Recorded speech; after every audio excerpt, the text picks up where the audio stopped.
اونچا پرچم اسلام ہو جائے۔ الحمدللہ رب العالمین والصلاة والسلام علی خاتم النبیین اما بعد فاعوذ باللہ من الشیطان الرجیم بسم اللہ الرحمن الرحیم الصلاة والسلام علیک یا رسول اللہ وعلی آلک واصحابک یا حبیب اللہ الصلاة والسلام علیک یا نبی اللہ وعلی آلک واصحابک یا نور اللہ۔ مدنی چینل کے ناظرین، پروگرام قرآنی صورتوں کا تعارف، اس میں آپ کو خوش آمدید کہتے ہیں۔ اللہ رب العالمین ہم سب کو قرآن مجید فرقان حمید کا فہم عطا فرمائے اور نور قرآن سے میرے اور آپ کے سینوں کو روشن منور فرمائے، آمین۔ ہمارے نبی صلی اللہ علیہ وآلہ وسلم کا فرمان عظمت علی شان ہے، من صلی علیہ صلاۃ کتب اللہ لہ قراۃ والقراۃ مثل احد۔ فرمایا کہ جو مجھ پر ایک بار درود بھیجے، اللہ اس کے لیے ایک قرات لکھ دیتا ہے، اور ایک قرات یہ احد پہاڑ کی مثل ہے۔ صلو علی الحبیب صلی اللہ تعالی علی محمد صلی اللہ علیہ وآلہ وسلم۔ ناظرین کرام، قرآنی صورتوں کا تعارف یہ سلسلہ بالترتیب جاری ہے، اور 28ویں پارے کی سورۃ الصف تک یہ سلسلہ پہنچا ہے۔ آج ہم 28ویں پارے میں سورہ صف، اس پر آج انشاءاللہ یہ درس سننے کی سعادت حاصل کریں گے۔ قرآن مجید فرقان حمید کی ترتیب نزول کے اعتبار سے سورہ صف یہ 109 نمبر اس کا ہے، اور ترتیب تلاوت، ترتیب مصحف کے اعتبار سے اس سورہ مبارکہ کا نمبر 61 ہے۔ اس کے 2 رکوع ہیں اور 14 آیات مبارکہ اس صورت میں ہیں۔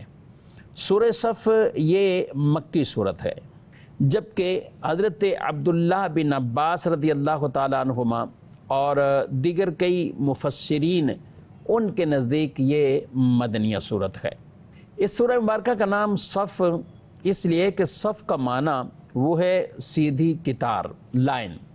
مسجد میں بھی آپ اعلان سنتے ہیں، صفیں سیدھی کر لیجئے، تو یہ قطار، لائن، صف سیدھی کرنے کا حکم۔ نماز پڑھتے ہیں تو ہمیں اس کے باقاعدہ ترغیب ہے۔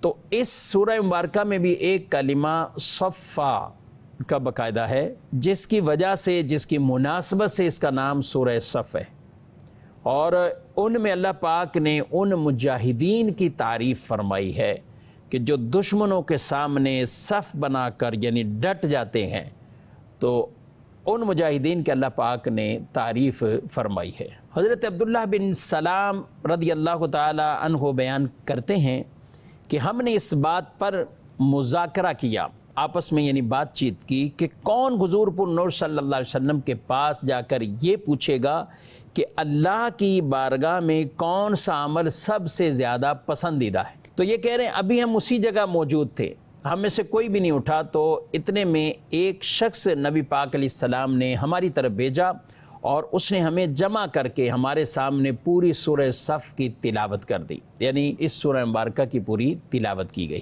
اس سورہ مبارکہ میں اللہ پاک نے ابتدا میں تو اپنی تسبیح یعنی رب کی تسبیحات کے حوالے سے وہ بیان فرمایا کہ ہر چیز اللہ کی پاکی بیان کرتی ہے، اور اس کے ساتھ ساتھ اس سورہ مبارکہ میں ان مجاہدین کی تعریف کی گئی جو دشمنوں کے مقابلے میں ڈٹ جاتے ہیں اور اعلاء کلمت الحق کے لیے گویا کہ وہ اپنی جان کی بھی قربانی وہ دینے کے لیے تیار ہوتے ہیں۔ اور ساتھ ساتھ اسی سورہ مبارکہ کے اندر حضرت موسیٰ علیہ السلام، آپ کی قوم آپ کو جو اذیت پہنچاتی تھی، اس کے حوالے سے حضرت موسیٰ نے انہیں کیا جواب دیا کہ میں تو اللہ کا رسول ہوں، اور یہ بات تمہیں بتا چکا ہوں، پھر بھی تمہاری طرف سے مجھے اذیتیں پہنچ رہی۔ حضرت عیسیٰ علیہ السلام نے حضور اکرم صلی اللہ علیہ وسلم کی آمد کی جو خوشخبری دی، بشارت دی، اس کا بھی ذکر اسی سورہ مبارکہ میں موجود ہے۔ اسی سورہ مبارکہ میں اللہ پاک نے حضرت عیسیٰ علیہ السلام کا کچھ اور بھی ذکر کیا ہے، اور بہترین تجارت اللہ کے نزدیک یعنی نفع مند عمل کون سا ہے، ان اعمال کا بھی تذکرہ کیا ہے۔ اول تاخر ہمارے ساتھ شامل رہیں گے تو انشاءاللہ کئی آیات مبارکہ جن کا درس سننے کی سعادت حاصل کریں گے۔ آئیے بڑھتے ہیں ناظرین کرام، سورہ صف کی پہلی آیت مبارکہ۔ اللہ پاک ارشاد فرماتا ہے سبح للہ ما فی السماوات وما فی الارض وہو العزیز الحکیم۔ اللہ کی پاکی بیان کی ہر اس چیز نے جو آسمانوں میں اور جو زمین میں ہے، یعنی ہر شے اللہ پاک کی اس تسبیح کو، پاکی کو وہ بیان کرتی، جس تسبیح کے وہ اور جس شانوں کے وہ لائق ہے اللہ پاک، یعنی وہ اپنے انداز سے ہر شے اس کی اپنی ایک تسبیح ہے۔ یہ آیت مبارکہ حضرت عبداللہ بن سلام رضی اللہ تعالیٰ عنہ وہ بیان کرتے ہیں کہ ہم جب چند صحابہ کرام آپس میں بیٹھے ہوئے تھے تو ہم نے جب ذکر کیا کہ کون سا عمل افضل ہے یہ رسول اللہ صلی اللہ علیہ وسلم سے پوچھتے ہیں، تو پھر آپ صلی اللہ تعالیٰ علیہ وآلہ وسلم پر یہ آیت مبارکہ نازل ہوئی۔ ایک یہ بھی اس کے ساتھ اگلی آیت مبارکہ جس میں بھی ایمان والوں کے لیے بہت درس اور پیغام ہے۔ فرمایا یا ایھا الذین آمنوا لم تقولون ما لا تفعلون، اے ایمان والو وہ کیوں کہتے ہو جو تم کرتے نہیں، یعنی وہ بات کیوں کہتے ہو جو تم نہیں کرتے۔ اب اس آیت کے مختلف شان نزول وہ بیان کیے گئے اور پس منظر بھی اس کا بیان کیا گیا، اور یہ بھی کہا گیا کہ یہ آیت وہ بالخصوص منافقین کے لیے ہے۔ منافقین طرح طرح کی وہ باتیں کہ جو کرنا نہیں ہے وہ کہتے ہیں۔ یہ جو ہے نا قول اور فعل کا تضاد، قول و فعل کا تضاد، یہ بری چیز ہے۔ کسی کے اندر بھی قول و فعل کا تضاد ہونا اس کی بات اثر نہیں کرتی، یعنی جس کی بات خود اس کے دل میں نہیں اتر رہی، بولنے والا دل تو قریب ہے نا، اپنے دل میں نہیں اتار پا رہا تو وہ دوسروں کے دل میں کیسے اتارے گا؟ تو اللہ پاک نے فرما دیا یا ایھا الذین آمنوا لم تقولون ما لا تفعلون، اے ایمان والو وہ کیوں کہتے ہو جو کرتے نہیں۔ اس کے اندر وہ ساری صورتیں آ جائیں گی۔ جو عبادت نہیں کرتے وہ اپنے نام کر لینا، مثلا تہجد نہیں پڑھ رہا یا کچھ اور ایسے صدقات خیرات کچھ اور ایسا عمل نہیں کرتا، لیکن کسی نے اس کے بارے میں مشہور کر دیا یا بول دیا کہ یہ تو تہجد گزار ہے، یہ تو یہ صدقہ کرنے والا ہے، یہ سخی ہے، یہ فلاں ہے۔ اب وہ ایسا نہیں ہے تو یہ دل دل میں خوش ہو رہا ہے، وہ کام جو میں کرتا ہی نہیں ہوں اس پہ میری تعریف بھی ہو رہی ہے، تو وہ بھی اسی زمرے میں آئے گا۔ اس کو واضح منع کر دینا چاہیے کہ یہ کام یہ میں نہیں کرتا، یہ کام میں نہیں کرتا، آپ میرے لیے دعا کریں کہ اللہ توفیق ایسی عطا فرما دے۔ تو وہ اعمال جو نہیں کیے گئے یا نہیں کرتے اس پر اپنی تعریف چاہنا، یہ بھی قول و فعل کا تضاد ہے۔ ایسی واعظ نصیحت کی نشستیں، تبلیغ کہ جس میں خود عمل نہیں کرنا اور لوگوں کو اس چیز کا کہنا، جس کی بھی بڑی مذمتیں بیان کی گئی روایات میں۔ لوگوں کو نیکی کی بات بتانا اور خود برائی میں پڑے رہنا، خود برائی میں پڑے رہنا۔ رسول اللہ صلی اللہ علیہ وسلم کی ایک حدیث ہے قیامت کے دن ایک شخص کو لایا جائے گا، پھر اسے دوزخ میں ڈال دیا جائے گا۔ اب جب دوزخ میں ڈالا جائے گا تو جہنمی اس کے ارد گرد وہ جمع ہو کر اس سے کہیں گے اے فلاں کیا بات ہے، تم تو ہمیں نیکی کی دعوت دیتے تھے، برائی سے منع کرتے تھے۔ وہ کہے گا میں تم کو نیکی کی دعوت دیتا تھا لیکن خود نہیں کرتا، اور میں تم کو برائی سے روکتا تھا لیکن خود نہیں روکتا تھا، خود نہیں روکتا تھا۔ اس کی آلریڈی یہ مذمتیں بیان کی گئی، اور اسی آیت کے تحت یا ایھا الذین آمنوا لم تقولون ما لا تفعلون، اور بھی کچھ محمل اس آیت کے بیان کیے گئے۔ کسی سے وعدہ کر لینا اور اسی وقت نیت ہے اسے پورا نہیں کرنا، تو اے ایمان والو کیوں کہتے ہو وہ جو کرنا نہیں ہے؟ ارادہ ہے کہ میں نے یہ نہیں کرنا، تو یہ تو وعدہ خلافی کا گناہ ابھی سے اس کو ملے گا کہ وعدہ کرتے وقت ہی نیت حاضر ہے کہ میں نے یہ کام نہیں کرنا۔ تو اس طرح کی اور کئی مثالیں۔ تو اللہ پاک ہمیں اس قول و فعل کے تضاد والے اس عمل سے بھی محفوظ رکھے جس میں یہ بات آ جاتی ہے گھر کے والد میں سربراہ میں اگر ہو ایک عمل کی کوتاہی ہے، وہی عمل وہ بچے کو کہہ دے، نتیجہ کچھ نہیں نکلتا۔ تو یہ ہر ایک کے لیے، چاہے وہ استاد ہو، وہ پیر ہو، کسی منصب پر ہو، وہ کوئی ٹیچر ہو، پرنسپل ہو، کچھ بھی ہو، تو ایسے اعمال قول و فعل کا جب تضاد ہوگا تو ہماری باتیں آگے اثر نہیں کریں گی۔ اللہ پاک ہمیں اس سے محفوظ رکھے اور ہمیں خود بھی عمل کی توفیق عطا فرمائے۔ 4 نمبر آیت مبارکہ ہے جس کی مناسبت سے اس سورہ مبارکہ کا نام سورہ صف ہے۔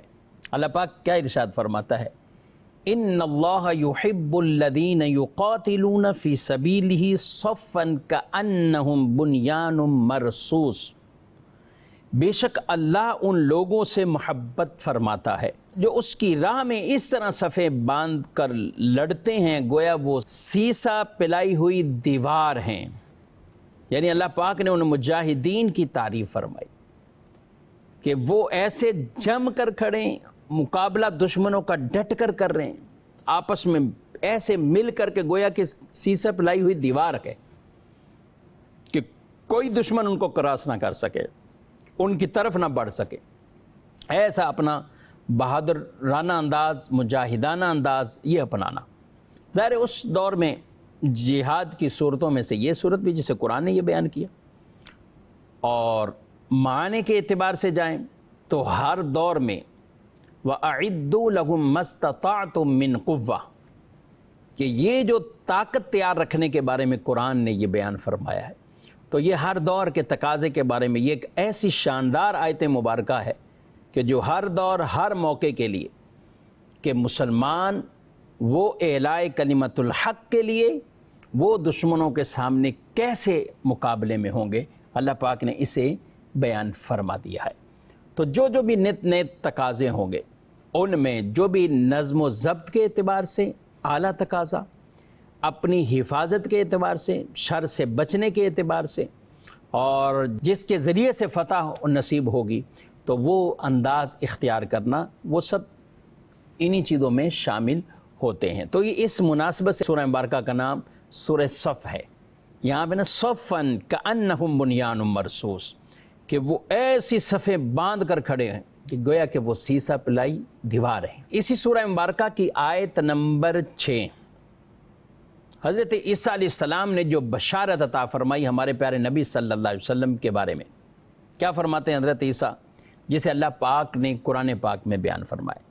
وَإِذْ قَالَ عِيسَى ابْنُ مَرْيَمَ يَا بَنِي إِسْرَائِيلَ إِنِّي رَسُولُ اللَّهِ إِلَيْكُمْ مُصَدِّقًا لِمَا بَيْنَ يَدَيَّ مِنَ التَّوْرَاةِ وَمُبَشِّرًا بِرَسُولٍ يَأْتِي مِن بَعْدِي اسْمُهُ أَحْمَدُ فَلَمَّا جَاءَهُم بِالْبَيِّنَاتِ قَالُوا هَذَا سِحْرٌ مُبِينٌ۔ اور یاد کرو جب عیسیٰ بن مریم نے فرمایا، اے بنی اسرائیل میں تمہاری طرف اللہ کا رسول ہوں، اپنے سے پہلی کتاب تورات کی تصدیق کرنے والا ہو، اور اس عظیم رسول کی بشارت دینے والا ہوں جو میرے بعد تشریف لائیں گے، ان کا نام احمد ہے۔ پھر جب وہ ان کے پاس روشن نشانیاں لے کر تشریف لائے تو انہوں نے کہا یہ کھلا جادو ہے۔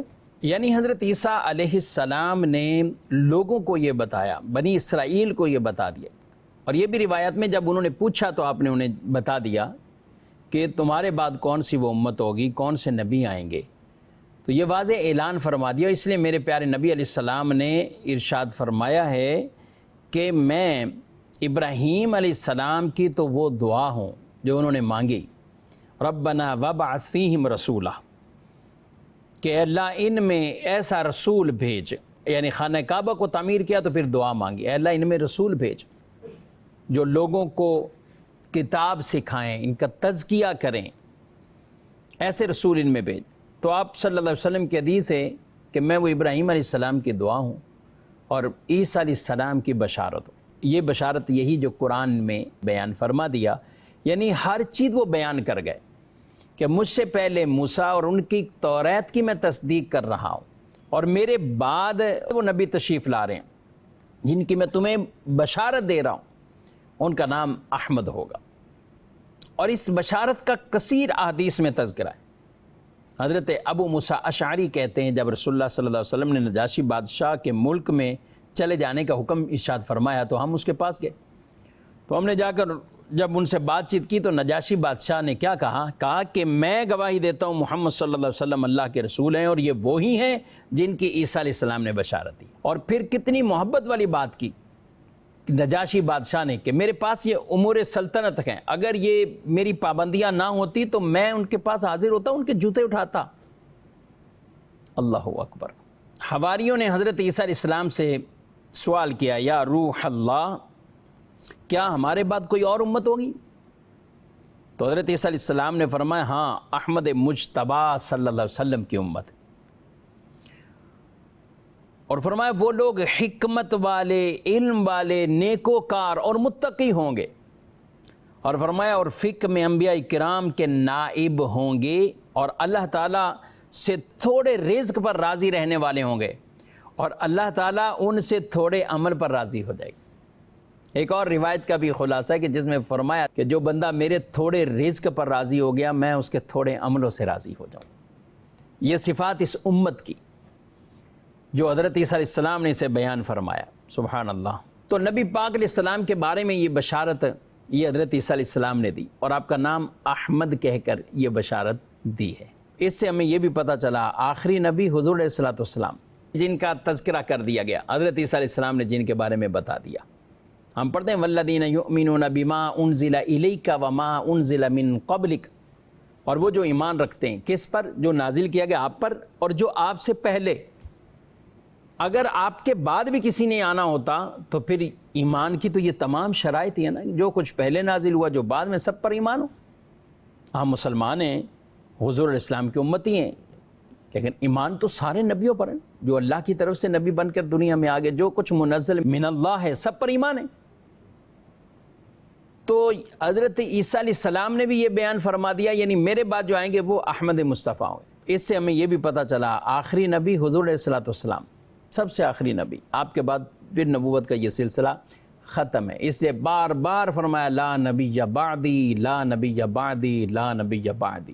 تو یہ آیت مبارکہ بھی نبی پاک صلی اللہ علیہ وسلم کے میلاد پر بھی دلیل ہے۔ جی ہاں، میلاد یہی تو کہتے ہیں ہم آمد مصطفیٰ کا ذکر کرتے ہیں نا، حضور کی ولادت، حضور کی آمد، آپ کے تذکرے، آپ کے اوصاف۔ تو حضرت عیسیٰ علیہ السلام نے یہی تو اوصاف بیان کیے۔ تو ہم بھی جب بیٹھتے ہیں میلاد ہے کیا؟ میلاد یہی ہے ذکر مصطفیٰ صلی اللہ علیہ وسلم، اوصاف مصطفیٰ صلی اللہ علیہ وسلم بیان کرنا، ولادت مصطفیٰ صلی اللہ علیہ وسلم بیان کرنا، معجزات مصطفیٰ صلی اللہ علیہ وسلم بیان کرنا، نور مصطفیٰ صلی اللہ علیہ وسلم بیان کرنا، یہ سب کچھ کیا ہے؟ یہی میلاد ہے۔ اور یہ میلاد الحمدللہ سارا سال ہی میلاد مناتے ہیں، یعنی ذکر مصطفیٰ کی محافلیں سارا سال سجتی ہیں، سارا سال مناتے ہیں، ربیع الاول میں بطور خاص مناتے ہیں، اور سارا سال بالعموم حضور علیہ السلام کا ذکر الحمدللہ اہل سنت یہ کرتے ہیں۔ اب بڑھتے ہیں مزید آیات کی طرف۔ اگلی آیت مبارکہ میں بھی جو اللہ پاک نے ارشاد فرمایا ہے یریدون لیطفئوا نور اللہ بافواہہم واللہ متم نورہ ولو کرہ الکافرون، وہ چاہتے ہیں اللہ کا نور اپنے منہ سے بجھا دیں، اور اللہ اپنے نور کو مکمل کرنے والا ہے اگرچہ کافروں کو ناپسند ہو۔ کافر پسند نہ کریں اگرچہ، لیکن اللہ اپنے نور کو مکمل فرمائے گا۔ یعنی وہ قرآن کو معاذ اللہ جادو کہہ کر یا کچھ اور کہہ کر وہ ارادہ کرتے کہ یہ ختم ہو جائے، اللہ اس اسلام کے نور کو، دین کے نور کو یہ اللہ کامل فرما دے گا۔ اللہ کیا فرمائے گا؟ کامل فرما، اگرچہ ان کو وہ برا لگ رہا ہو، یہ پسند نہ کر رہے ہو، کیونکہ ساری نشانیاں حضرت عیسیٰ علیہ السلام نے بھی جب بیان کر دیں، اس کے باوجود بھی جب نبی پاک علیہ السلام تشریف لے آئے، قرآن لے کر آ گئے، تو انہوں نے سب نے کیا کہا؟ جادو ہے، سحر ہے، جھوٹ ہے، کہانیاں ہیں، پچھلے لوگوں کی کہانیاں ہیں، طرح طرح کی باتیں وہ کرنا شروع کر دیں۔ تو اللہ پاک نے فرمایا اللہ اپنے نور کو پورا کرے گا، اللہ اپنے نور کو پورا فرمائے گا، یعنی ہر صورت میں دین غالب فرمائے گا، ہر صورت میں دین کو وہ غالب فرما دے گا۔ آگے اللہ پاک نے ارشاد فرمایا ہے یا ایھا الذین آمنوا هل ادلکم علی تجارۃ تنجیکم من عذاب علیم، اے ایمان والو کیا میں ایسی تجارت پر تمہاری رہنمائی کروں جو تمہیں دردناک عذاب سے بچا لے؟ وہ کون سی تجارت ہے؟ فرمایا تؤمنون باللہ ورسولہ وتجاہدون فی سبیل اللہ باموالکم وانفسکم ذالکم خیر لکم ان کنتم تعلمون۔ وہ تجارت کون سی ہے؟ تم اللہ اور اس کے رسول پر ایمان رکھو اور اللہ کے راہ میں اپنے مالوں اور اپنی جانوں کے ساتھ جہاد کرو، یہ تمہارے لیے بہتر ہے اگر تم جانو۔ انعام کیا ملے گا؟ یغفر لکم ذنوبکم ویدخلکم جنات تجری من تحتها الانہار ومساکن طیبۃ فی جنات عدن ذالک الفوز العظیم۔